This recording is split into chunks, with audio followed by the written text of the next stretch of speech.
You've been in that meeting. I know you have. You're sitting there. You've got this brilliant, maybe even disruptive idea. But then you look around the room, you feel the tension. You decide to keep it to yourself. And you watch as the same tired, safe ideas get recycled. And you just know deep down that nothing truly creative is getting out of that room alive. That feeling, that complete drain on creative energy, it makes you ask, why do great ideas just fizzle out in some places, even when a company's mission statement is all about disruption? Yeah, so, okay, let's unpack this. Our sources today drill down into something really crucial here, that workplace culture doesn't just, discourage innovation. It actively and pretty systematically strangles it. So today's deep dive is focused on 5 specific ways that toxic workplaces act as innovation killers. We're pulling from some great material that really details the core mechanisms, the fear, the micromanagement, that whole "this is how we've always done it" mindset. And we're going to try and extract some actionable insights into why these places just drain creativity and end up fostering, well, just compliance. Right. And our mission here isn't just to list these things, but to understand how they work, at a cognitive and organizational level. Because innovation really needs 3 things: mental space, energy, and this is the big one, a willingness to take risks, to be a little bit vulnerable. And if a culture is just defined by fear and negativity, it's fundamentally at war with the kind of openness you need for any kind of breakthrough thinking. Okay, so let's start with the most immediate barrier, the one that's totally emotional. Our sources point to the first big stifler being the high cost of risk. Yeah. And that shows up as the fear of failure. Yes. And what's so essential to grasp here is that in healthy organizations, failure is data. It's just a necessary step. But toxic environments, they treat failure as a weapon. They don't just ignore mistakes, they actively punish them. And this punishment, it's often not even formal. It can just be ridicule or being marginalized or suddenly seeing opportunities dry up. And that creates such a powerful, immediate deterrent. I mean, why would you expose yourself to career risk just to try something new? The sources really emphasize this. Fear doesn't make people more creative. It just makes them compliant. So if the safest path is the status quo, well, everyone just plays it safe. You stop asking, what if we tried this? And you start asking, what does my boss expect me to say? And that leads directly into our second stifler, which is a pervasive lack of psychological safety. This is a concept that gets misunderstood a lot. It's not about just being nice to each other. It's a real measurable belief that a team shares, that you will not be punished or humiliated for speaking up with ideas, questions, or mistakes. Right. So if the fear of failure is the specific action, the lack of psychological safety is the poison environment where that fear can grow. When you feel like you have to keep your best, most challenging thoughts to yourself just to avoid judgment, the whole collaborative spirit just vanishes. You can't build on a breakthrough idea if you're censoring yourself right from the start. Exactly. And think about the cognitive load that puts on an employee. They're not even focused on the problem anymore. They're spending all this mental energy just assessing the social risk of what they're about to say. So speaking up feels like this huge gamble. And for most people, the risk of having a new idea shot down just isn't worth it. The result, as the sources point out, is that the only ideas that get shared are the ones that are, politically safe, bland, and by definition, not innovative. That's a perfect transition. Because when you put fear and that lack of safety together, you realize that the emotional toll immediately starts draining your practical resources. It's just exhausting to constantly filter yourself. Which moves us into our second big section, the control paradox, how these controlling cultures just eliminate the mental space you need for innovation. So, stifler number 3, micromanagement kills creativity. I'm so glad we're talking about this one. We really need to see micromanagement as more than just an annoyance. It is a strategic killer. One source called it the innovation killer we don't talk about enough because it just wipes out the autonomy that's essential for original thought. Micromanagement is control. And control is, well, it's the opposite of trust. Absolutely. When every single detail of your work is scrutinized and corrected, you lose that space for divergent thinking. You're basically forcing people to focus 95% of their brain power on the process, just following orders perfectly instead of the outcome. Creativity lives in the margins, in the what-if moments, and micromanagement just erases those margins completely. It really does. It forces people into a state of pure execution. It turns them into what the sources call robots. You're creating a culture where the only goal is to perfectly replicate the leader's vision, even if that vision is totally outdated. The message is crystal clear. Your job is compliance, not contribution. So innovation gets silenced not by shouting, but just by layers of bureaucracy and constant oversight. And if micromanagement is the leash getting tighter, then the predictable result is our fourth stifler. Burnout equals no new ideas. It's a direct consequence of the first three, really.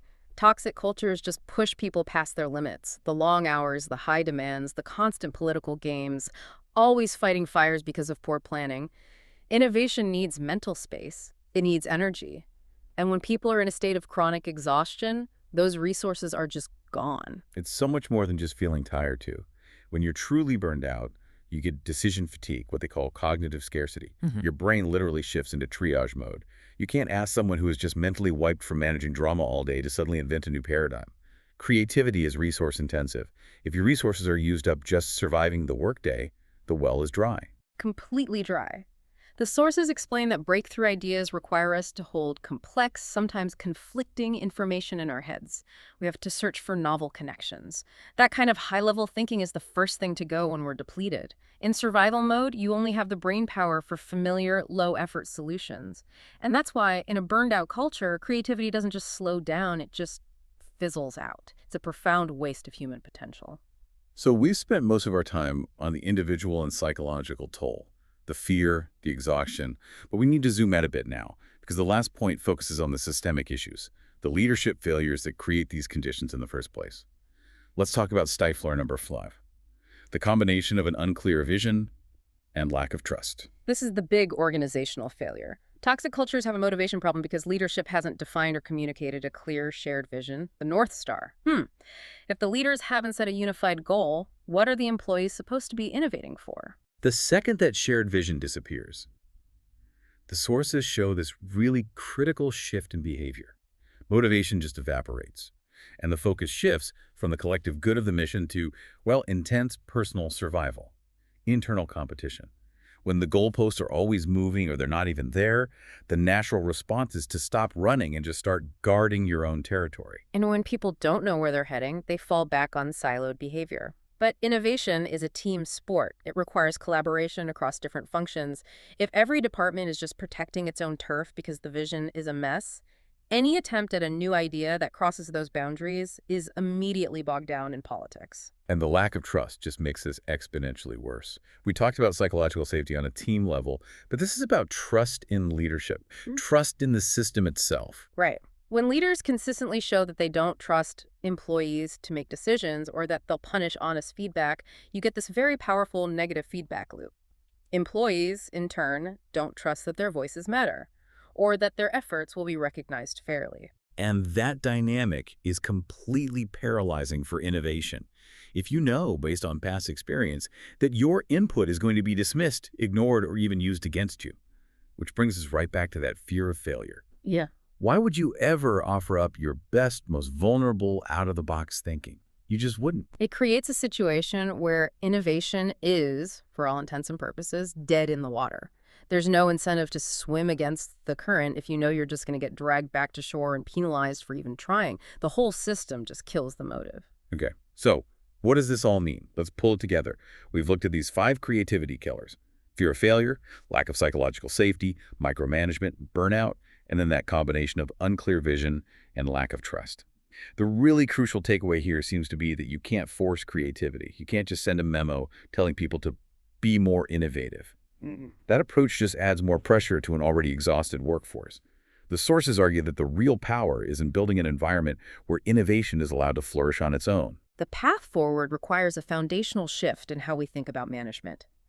It means actively replacing that reliance on fear-based control with real trust, genuine empowerment, and consistent respect. It's the difference between organizational justice and organizational punishment.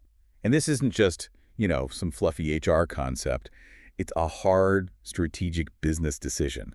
Leaders have to rethink what they actually value. Is it perfect process control or is it rapid learning? If you can remove those barriers, the fear, the control, the exhaustion, you create the space people need to think freely. And when leaders do prioritize a healthy culture where failure is genuinely seen as learning and autonomy is respected, it's not just about employee well-being, it leads to real breakthroughs. Because you're finally tapping into the full, uninhibited potential of your people. A healthy culture is the engine of growth. So since the source material really links innovation to a willingness to make mistakes, we want to leave you with one final thought to mull over from this deep dive. If we accept that failure is a necessary, even unavoidable part of the journey to success, consider this. What small, low-stakes experiment could you try this week? Something just a little unconventional. A simple suggestion for improvement. It shouldn't be high risk at all. The whole point is to use this tiny experiment to just gauge the psychological safety of your own immediate work environment. How is that small deviation handled? Is it celebrated as initiative? Or is it met with suspicion or extra scrutiny or just silence? That response will tell you everything you need to know about the innovative health of your team and what specific barrier you might need to tackle first. This is something for you to explore on your own. That's a great challenge to end on. Thank you for joining us for this deep dive into the organizational science of creativity killers. We hope this gives you a clearer map of the environments that either encourage or extinguish breakthrough thinking. Until next time.